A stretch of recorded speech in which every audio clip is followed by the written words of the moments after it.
मोहोळ तालुक्यातील अनगर नगरपंचायत बिनविरोध झाल्यानंतर मोठ्या प्रमाणावर राजकीय वातावरण तापल्याचं आपल्याला पाहायला मिळालं। उज्ज्वला थिटे ज्या राष्ट्रवादी अजित पवार पक्षाच्या उमेदवार होत्या त्यांचा अर्ज बाद करण्यात आला। बाद केल्यानंतर त्यांनी आता कोर्टाची पायरी चढलेली आहे। या संदर्भात बोलण्यासाठी आपल्यासोबत उमेश पाटील आहेत, जिल्हाध्यक्ष आहेत अजित पवार पक्षाचे। दादा, न्यूज 18 लोकमध्ये तुमचं स्वागत आहे। एक सांगा मला की तुम्ही कोर्टाची पायरी चढली, आता कोर्टाकडून काय अपेक्षा आहेत? नाही, याच्यामध्ये अर्ज जो आहे तो ठरवून बाद करण्यात आला। जसं ठरवून अर्ज भरताच येऊ नये अशी व्यवस्था करण्यात आली होती। याच्यामध्ये काय एक या लोकशाही व्यवस्थेमध्ये त्या राजन पाटील नावाच्या कुटुंबाला एक अहंकार असा आहे की आमची 70 वर्षापासूनची परंपरा कायम राहिली पाहिजे। लोकशाही चुलीत गेलीत चालेल, पण आमची परंपरा कायम राहिली पाहिजे। या घमेंडीतून त्यांनी फार मोठं षडयंत्र करून पहिल्यांदा उज्ज्वला थिटे यांचं मतदार यादीतून नाव गायब केलं। ते त्यांनी न्यायालयीन लढा देऊन पुन्हा नाव वापस आणलं। पुन्हा निवडणुकीच्या वेळेला अर्ज भरण्याकरता 100 अडथळे निर्माण केले, दहशत निर्माण केली। त्याच्यावरही मात करून उज्ज्वला थिटे पोलीस संरक्षणात जाऊन शेवटच्या दिवशी अर्ज भरून आल्या। त्यांना वेगवेगळी आवश्यक असलेली कागदपत्रं नाकारण्यात आली। ती कागदपत्रं मिळण्यासाठी संघर्ष करावा लागला, जिल्हाधिकाऱ्यांना हस्तक्षेप करावा लागला। ती त्यातून त्या शेवटच्या दिवशीच मिळाली आणि त्याच्यानंतर अर्ज भरला। आता अर्जात त्या अर्जदार स्वतः आणि सूचकही तिथंच दोघंही, आणि सूचक कोण आहे त्यांचा मुलगा आहे, त्या दोघांच्याच हाताने अर्ज घेतलेला आहे तहसीलदारांनी, म्हणजे निवडणूक अधिकाऱ्यांनी त्या दोघांच्या हाताने घेतलेला आहे। सगळं तुमच्या चॅनलवरच दाखवलेलं आहे। मग सूचक समोर हजर आहे, तर संबंधित निवडणूक अधिकाऱ्याची, रिटर्निंग ऑफिसरची ही कायदेशीर जबाबदारी आहे की त्यांच्या सह्या घेणं। सही नव्हती तर मग तो अर्ज घेतलाच कसा? घेताच येत नाही, सही करूनच घ्यायचा असतो। आणि सही राहिली असेल तर तिथं लगेच सांगायचं असतं की सही करा किंवा ही गोष्ट राहिली ही दुरुस्त करा। हे इमिजिएट म्हणतो ना आपण, कायद्यात तरतूद आहे, माझ्या मनाचं नाही सांगत। उमेदवाराने अर्ज भरल्यानंतर निवडणूक निर्णय अधिकाऱ्यानं अर्ज भरून झाल्या म्हणजे इमिजिएट ॲक्शन त्रुटीच्या संदर्भात काय घ्यायची याच्या संदर्भामध्ये निवडणूक आयोगाच्या अतिशय स्पष्ट तरतुदी आहेत। मग सूचकाची सही नव्हती तर रिटर्निंग ऑफिसरची जबाबदारी होती ना सही करून घ्यायची। मग आपल्याला एक असं वाटतं का इथे कुठेतरी निवडणूक निर्णय अधिकारी त्यांच्या ज्या कार्यपद्धतीवर तुमचा संशय आहे? प्रत्येक वेळेस तुम्ही बोलून दाखवलेला आहे, कशा पद्धतीचा हा घोळ किंवा जे अनगरची निवडणूक आहे 17 जागा बिनविरोध होतात आणि नगराध्यक्षपदाची निवडणूक बाद झाल्यानंतर त्याच दिवशी जल्लोष केला जातो, हे सगळं वातावरण कशा पद्धतीने? तुम्ही नगराध्यक्षपदाच्या संदर्भामध्ये उज्ज्वला थिटे यांचा अर्ज बाद झाल्या निवडणूक बिनविरोध झाली अशा पद्धतीनं जल्लोष करण्यात आला। जणू काय अटीतटीची लढाई झाली, अटीतटीची लढत झाली, म्हणजे एक महारणसंग्राम रंगला होता निवडणुकीचा। आणि त्यातून संघर्षातून विजय मिळाल्याप्रमाणे यांनी नाचायला सुरुवात केली। म्हणजे पैलवान आखाड्याच्या जवळ गेला, कुस्ती न करताच समोर पैलवानच नाही आणि त्यातच मी जिंकलो म्हणून नाचायला लागला, असा हा येड्याचा प्रकार आहे। आणखी एक प्रश्न असा आहे की नगराध्यक्षपदाच्या करता 3 अर्ज आले। एक सौभाग्यवती अजिंक्य राणा पाटील यांचा अर्ज, दुसरा उज्ज्वला थिटे यांचा अर्ज आणि तिसरा शिंदे म्हणून एक महिला होत्या त्यांचा एक अर्ज। आता 17 नगरसेवकांकरता एकच अर्ज आला। निवडणूक तर यांना बिनविरोध करायची आहे, मग नगराध्यक्षपदासाठी तिसरा अर्ज हा त्यांच्या एक षडयंत्राचा भाग होता। म्हणजे तिसऱ्या अर्जदाराकडून हरकत घेण्याच्या करता एक अर्ज असावा म्हणून त्यांनी तो ठेवला। दुसरी गोष्ट, त्याचा अर्जच माघारी घेतला नसताना निवडणूक बिनविरोध कशी काय झाली? जर त्या तिसऱ्या उमेदवारांनी अर्ज माघारी घेतला असता तर आपण म्हणू शकतो ना की उज्ज्वला थिटेचा अर्ज बाद झाला, तिसऱ्या उमेदवाराने अर्ज माघारी घेतला आणि एकच अर्ज शिल्लक राहिल्यामुळे उज्ज्वला थिटेंसाठीच तो अर्ज दाखल करण्यात आला। 100% खरं आहे। उज्ज्वला थिटे यांच्या स्क्रुटिनीच्या वेळेला हरकत घेण्याच्या करता तो अर्ज, कारण राजन पाटलांनी सांगितलं होतं आम्ही हरकत घेणार नाही। म्हणजे हा किती दुतोंडी आहे, हा किती फ्रॉड माणूस आहे, कशा पद्धतीनं लगेचच शब्द फिरवणारा माणूस आहे। तुम्हाला, आम्हाला, सगळ्या महाराष्ट्राला सगळ्याला माहीत आहे त्या अनगर गावामध्ये राजन पाटलाच्या शिवाय, मर्जीशिवाय झाडाचं पान पण हलत नाही, एवढी त्यांची दहशत आहे। त्या ठिकाणी राजन पाटलाच्या सुनेच्या विरोधामध्ये उज्ज्वला थिटेनं तर जाहीरच केलं होतं लढणार आहे म्हणून, अजून एक धाडस करणारी महिला ती त्यांच्या बरोबर कार्यकर्त्यासारखी फिरते. अर्ज भरू शकते का? नाही ना भरू शकत. मग तिचा अर्ज विड्रॉल होणारच आहे हे त्यांना माहीतच आहे. म्हणजे तिचा अर्ज त्या ठिकाणी का ठेवला गेला हा प्रश्न आहे. म्हणजे ऑब्जेक्शन मी घेतलं नाही म्हणायचं, दुसऱ्यांनी घेतलं. म्हणजे लोकांना मूर्ख बनवण्याचा धंदा जो राजन पाटलांनी आजपर्यंत केलेला आहे ते आता उघडकीला आलेलं आहे.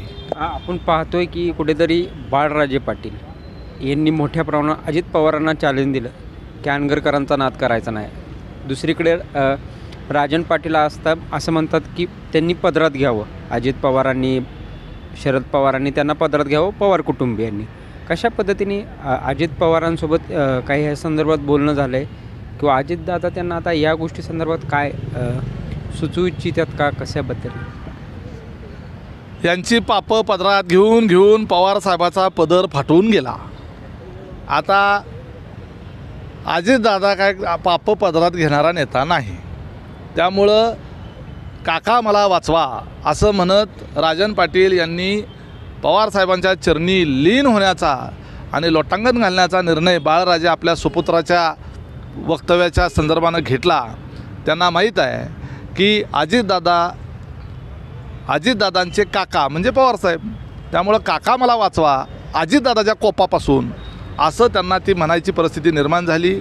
एका दिवसात गाडी पंक्चर झाली, ह्यांचा वाघाचं मांजर झालं आणि ते लगेच म्यावम्याव करायला लागलं. हे सगळ्या महाराष्ट्राने बघितलं.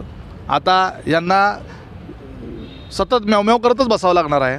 त्याचं कारण असं आहे की पवारांचा नाद ह्या महाराष्ट्रात ज्यांनी कोणी केला, मोठे साहेब होते तेव्हा त्यांनी कात्रजचा घाट दाखवला. अजितदादा कात्रजच्या घाटाच्या पुढचा घाट दाखवणारे नेते आहेत हे त्यांना माहीत आहे. त्यामुळं कुणीही अजितदादाच्या नादाला लागत नाही. हे चिनपाट बाळराजे या असल्या चार टकुच्यांना खाद्यावर घेतलं म्हणून ज्या निवडणुकीमध्ये जी नगरपरिषद अजितदादांनीच मिळवून दिलेली आहे त्याच नगरपरिषदेची निवडणूक जणू काय मोठ्या संघर्षातून जिंकली अशा आविर्भावात जल्लोष काढून अजितदादाला चॅलेंज करतो, हे महाराष्ट्रातल्या लोकांना आवडलं नाही, आमच्या कार्यकर्त्याला आवडलं नाही. आणि त्यामुळं प्रचंड त्या ठिकाणी आमच्या कार्यकर्त्यांमध्ये रोष तयार झालेला आहे. त्यांनी आता माफी मागितलेली आहे. आता अजितदादांनी माफ करायचं का नाही हा त्यांचा व्यक्तिगत प्रश्न आहे, परंतु राष्ट्रवादीचे कार्यकर्ते त्यांना अजिबात माफ करणार नाहीत. चुकीला माफी नाही. आपण पाहतोय आता संघर्ष कसा असणार आहे राष्ट्रवादीचा आणि राजन पाटलांचा संघर्ष कशा पद्धतीचा असणार? संघर्ष आहे पहा, सार्वजनिक जीवनामध्ये ज्या वेळेला आपण एकमेकाच्या विरोधात असतो त्यावेळेला काही आपण एकमेकाचे वैरी नसतो. आपण तत्त्वाची लढाई लढतो, विचाराची लढाई लढतो आणि आपण एकमेकांच्या उणीवा लोकांच्या समोर मांडून लोकांच्यावर सोडून देतो की काय योग्य आहे आणि काय अयोग्य आहे याचा निवाडा तुम्ही करा. आणि आम्ही जर त्या ठिकाणी जे काही राजन पाटील आणि त्यांचे कुटुंबीय किंवा त्यांची कार्यपद्धती किंवा त्यांच्या संदर्भानं ज्या वेळेला काही भूमिका मांडतो, आरोप करतो, याच्यामध्ये लोकांना जर तथ्य वाटलं तर लोक आमच्या बाजूने उभं राहतील. आणि लोकांना जर आमचे आरोप हे थोतांड आहेत, खोटे आहेत, राजकीय द्वेषभावनेतून केलेले आहेत असं जर लोकांना वाटलं तर लोक त्यांच्या बाजूने उभे राहतील. त्यामुळे लोकशाहीमध्ये वैचारिक लढाई जी आहे त्या पद्धतीनं ती असली पाहिजे. राजन पाटील यांना त्यांच्या गावची निवडणूक 70 वर्षाची बिनविरोधची परंपरा आहे आणि म्हणून ही खानदानी परंपरा जी आहे ती टिकली पाहिजे आणि लोकशाही मातीत गेली पाहिजे. अशा मनोवृत्तीच्या माणसाकडनं या लोकशाही व्यवस्थेमध्ये न्यायिक पद्धतीवर विश्वास असण्याची अजिबात शक्यता नाही. आणि म्हणून उज्ज्वला थिटेसारख्या एका विधवा महिलेवर एवढा अन्याय अत्याचार केला की त्या विधवा महिलेचा एक जो 17 वर्षाचा मुलगा आहे त्यांनी लहानाचा मोठा त्याला केला. प्रत्येकाची इच्छा असते 10वीचं वर्ष आणि 12वीचं वर्ष म्हटल्यानंतर सगळं कुटुंब त्या 10वीच्या किंवा 12वीच्या मुलाकडं अतिशय संवेदनशीलपणे त्याची परीक्षेची आणि त्याच्या संदर्भातली काळजी घेत असतं. बऱ्याच वेळेला सरकारी नोकरी करणाऱ्या महिला मुलं 10वीला किंवा 12वीला आहेत म्हटल्यानंतर रजा टाकून मुलांच्या करता वेळ देत असतात. कुठल्याही लग्न समारंभ, सार्वजनिक समारंभाला त्यावेळेला त्या काळात जायचं नाही, मुलाच्या अभ्यासात डिस्टर्ब नको अशी काळजी घेत असतात. परंतु हा राजन पाटील सारखा हा क्रूर माणूस यांनी उज्ज्वला थिटे यांच्या मुलाला 12वीच्या परीक्षेला सुद्धा बसू दिलं नाही. कारण ते जे कॉलेज आहे हे राजन पाटलाचंच कॉलेज आहे आणि त्यामुळं 12वीची परीक्षा बुडवावी लागली किंवा बुडली. उज्ज्वला थिटे त्या राजन पाटलाच्या घरी महिनाभर जाऊन रोज त्याच्या पाया पडत होत्या की माझ्या मुलाला गावात येऊ द्या. कारण धमकी अशी दिली होती की गावात आले की त्याचे हातपाय मोडणार. आणि ही महिला स्वतःच्या माहेरी सोलापूरला राहिली आणि राजन पाटलाच्या पायावर रोज डोकं ठेवून विनंती करत होती की माझ्या मुलाला माफ करा. आता मुलानं चूक तर काही केलेलीच नव्हती. शिवजयंतीच्या दिवशी मुलाला काही मुलांनी खांद्यावर घेतलं आणि जल्लोष केला, जसा बाळराजे पाटील काल जल्लोष करत होता. यांच्या गावात फक्त या पाटलाच्या 2 पोरांनाच खांद्यावर घ्यायचं, बाकीच्या कुणालाही खांद्यावर घ्यायचं नाही, असा अलिखित नियम आहे. ह्यांच्या परंपरा असल्या अफलातून आहेत.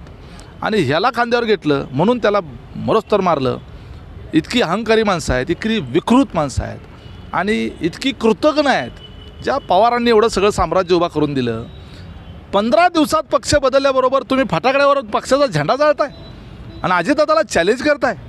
कुणामुळं उभं राहिलं हे सगळं?